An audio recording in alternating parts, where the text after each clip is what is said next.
High. গত কয়েকদিন আগে আমি কয়েকটা স্টেবিয়ার চারা অর্ডার করছিলাম অনলাইন থেকে, 10টা স্টেবিয়ার চারা।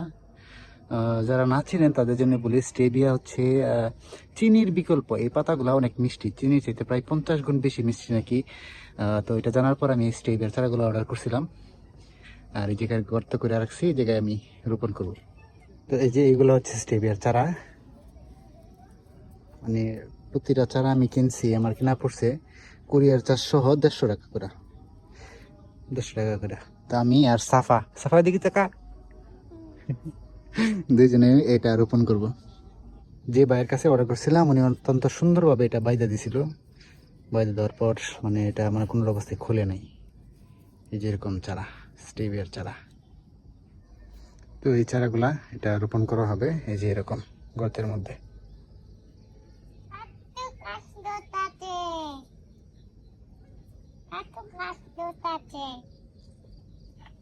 আর এই পাতাগুলো অনেক মিষ্টি। হ্যাঁ, এই পাতাগুলা, যে পাতাগুলো আছে এগুলো আসলে অনেক মিষ্টি, আমি খেয়ে দেখছি, অনেক মিষ্টি।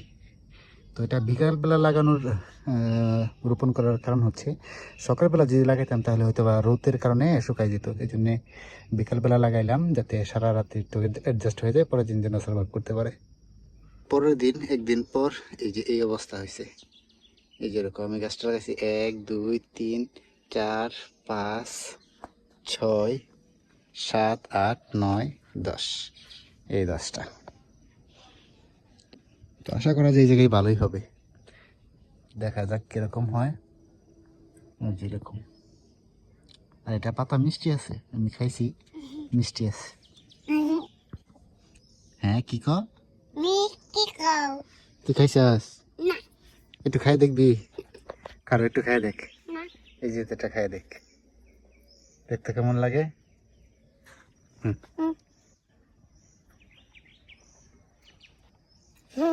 কেমন লাগে?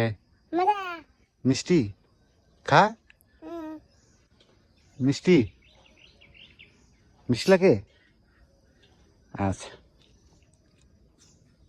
তো এটা আসলে যাদের ডায়াবেটিক্স আছে তাদের জন্য মূলত এটার পাতা দিয়া চা বানানো যায়, অথবা পায়েসও রান্না করা যায় আমি শুনলাম। এগুলা চিনির বিকল্প হিসেবে ব্যবহার করা যায়, কিন্তু চিনির মধ্যে যেরকম ক্যালোরি আছে এটার মধ্যে ক্যালোরি নাই, এটা 0 ক্যালোরি। আচ্ছা, ঠিক আছে, ভালো থাকবেন সবাই।